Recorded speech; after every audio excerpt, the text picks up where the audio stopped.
Le Mali, le Burkina Faso et le Niger viennent de prendre une décision historique. Ils annoncent la fin de l'utilisation du franc CFA dans leurs économies. Cette décision pourrait bien marquer le début de la fin de l'une des monnaies les plus controversées du continent. Mais que signifie réellement cette décision pour l'avenir économique de l'Afrique? Le franc CFA, vestige du passé colonial, est-il encore un frein à l'indépendance monétaire ou un gage de la stabilité pour ces pays? Laisse ta réponse dans les commentaires. Dans cette vidéo, nous allons retracer l'histoire du franc CFA, analyser les critiques qu'il soulève depuis des décennies et examiner les réformes récentes, notamment celles prises par ces trois pays. Nous discuterons également des perspectives de l'Afrique face à cette quête d'indépendance monétaire. Cette décision pourrait-elle ouvrir la voie à une Afrique économiquement souveraine? Reste avec nous pour découvrir les enjeux derrière ce changement majeur. Avant de plonger dans l'analyse, n'oublie pas de t'abonner à la chaîne, de liker cette vidéo et de partager ton avis en commentaire. Quelle est ta vision du franc CFA et de l'avenir monétaire de l'Afrique? Le franc CFA, ou franc des colonies françaises d'Afrique, a été instauré en 1945, dans un contexte où la France cherchait à renforcer son contrôle économique sur ses colonies africaines. À l'époque, l'objectif était de garantir la stabilité économique coloniale et faciliter les transactions commerciales entre la France et ses colonies. Le franc CFA a été conçu comme une monnaie de soudure qui permettait aux colonies d'échanger facilement avec la France tout en maintenant une forte influence économique de la métropole. L'adhésion à cette monnaie a été imposée aux territoires africains, ce qui leur permettait de stabiliser leur économie, mais aussi de garder une indépendance structurelle vis-à-vis de la France. Lorsque la majorité de ces pays africains accèdent à l'indépendance dans les années 1960, la question monétaire devient un enjeu de souveraineté nationale. Pourtant, malgré les nouvelles autonomies politiques, la plupart de ces pays continuent à utiliser le franc CFA. Cette situation est en grande partie due à des accords signés avec la France et à un manque d'alternatives viables pour ces nouvelles nations. Le franc CFA reste lié à la France via la Banque de France, qui centralise une partie importante des réserves d'échange des pays de la zone. À cette époque, environ 14 pays africains utilisent encore le franc CFA, et ces pays sont divisés en deux zones. Dans un premier temps, nous avons la zone UEMOA, Union économique et monétaire ouest-africaine. Cette zone regroupe 8 pays, principalement en Afrique de l'Ouest. En deuxième position, nous avons la zone CEMAC, Communauté économique et monétaire de l'Afrique centrale. Cette zone regroupe 6 pays en Afrique centrale.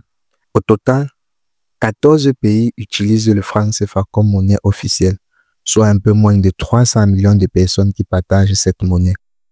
Le franc CFA a continué de lier les économies africaines à la France bien après l'indépendance, notamment à travers deux mécanismes. Le premier, la centralisation des réserves. 50% des réserves d'échange des pays de la zone CFA doivent être déposées dans les coffres de la Banque de France. Cela donnait à la France une grande influence sur les économies des pays africains, limitant leur capacité à gérer leur propre politique monétaire. En deuxième position, nous avons la présence de la France dans la gestion monétaire. Un autre aspect de cette emprise était la présence des représentants français dans les institutions de gestion du franc CFA, notamment au sein des comités de politique monétaire. Ces institutions faisaient en sorte que la politique monétaire soit en grande partie alignée sur les intérêts économiques de la France. Dans les années 90, avec l'introduction de l'euro, le franc CFA adopte une partie fixe avec l'euro, ce qui renforce encore la relation monétaire avec les pays de la zone CEMAC et la France, puisque la monnaie européenne elle-même est un reflet des politiques économiques de la zone euro et donc de la France. Le franc CFA est depuis longtemps critiqué pour son rôle dans la limitation de la souveraineté économique des pays africains. De nombreux économistes et leaders politiques affirment que cette monnaie empêche l'Afrique de contrôler pleinement ses politiques économiques. Selon eux, L'influence persistante de la France sur les décisions monétaires et africaines des pays utilisant le franc CFA perpétue une forme de néocolonialisme. L'idée que ces nations ne sont pas totalement libres de fixer leur propre stratégie économique en raison de la dépendance à la Banque de France et de la centralisation des réserves soulève des inquiétudes sur l'autonomie véritable des États africains. Un autre point de critique majeur concerne la parité fixée entre le franc CFA et l'euro qui a été instaurée avec l'introduction de la monnaie européenne. Cette parité a des conséquences directes sur la compétitivité des économies africaines. Avec un franc CFA indexé sur l'euro, les pays de la zone CFA sont contraints de maintenir un taux d'échange qui ne reflète pas toujours la réalité économique de la région. En outre, l'obligation de maintenir 50% des réserves d'échange dans les coffres de la Banque de France empêche une gestion souveraine de ces ressources. Cette situation prive les États de la possibilité de gérer indépendamment leurs devises et d'adopter des mesures adaptées à leurs besoins économiques et locaux.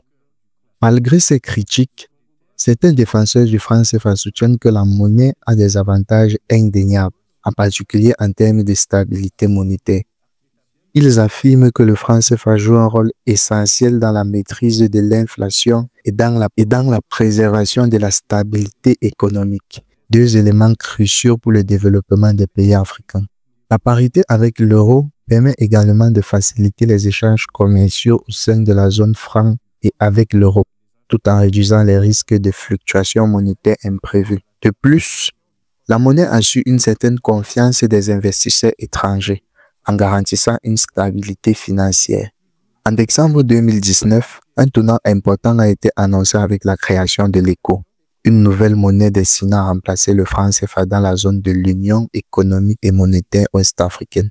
Cette réforme visant à marquer un renouveau dans la relation économique entre les pays de la région et la France, en réduisant leur indépendance au système monétaire historique. Voici les éléments clés de cette réforme. Fin de la centralisation des réserves d'échange.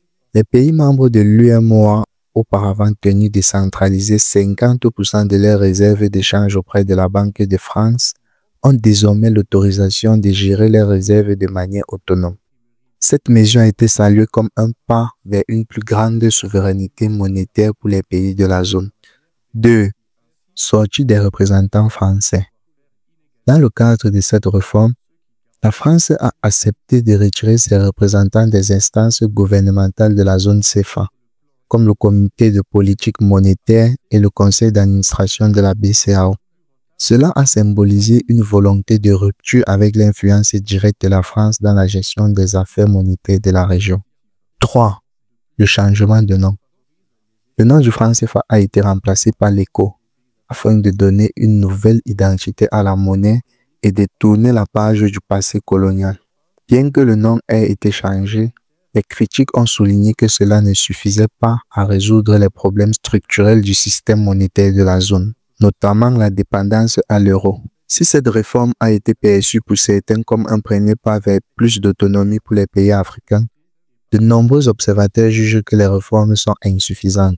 Bien que les parties fixées avec l'euro ne soient pas remises en cause, plusieurs critiques estiment que la dépendance à l'euro reste un obstacle majeur à l'indépendance monétaire réelle.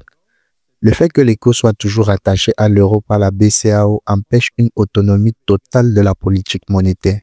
De nombreux analystes estiment que les réformes ne vont pas bien assez loin, car elles ne mettent pas fin à l'influence néocoloniale de la France. Certains estiment qu'une véritable souveraineté monétaire nécessite la création d'une monnaie totalement indépendante, sans aucune relation avec l'euro ou les institutions européennes.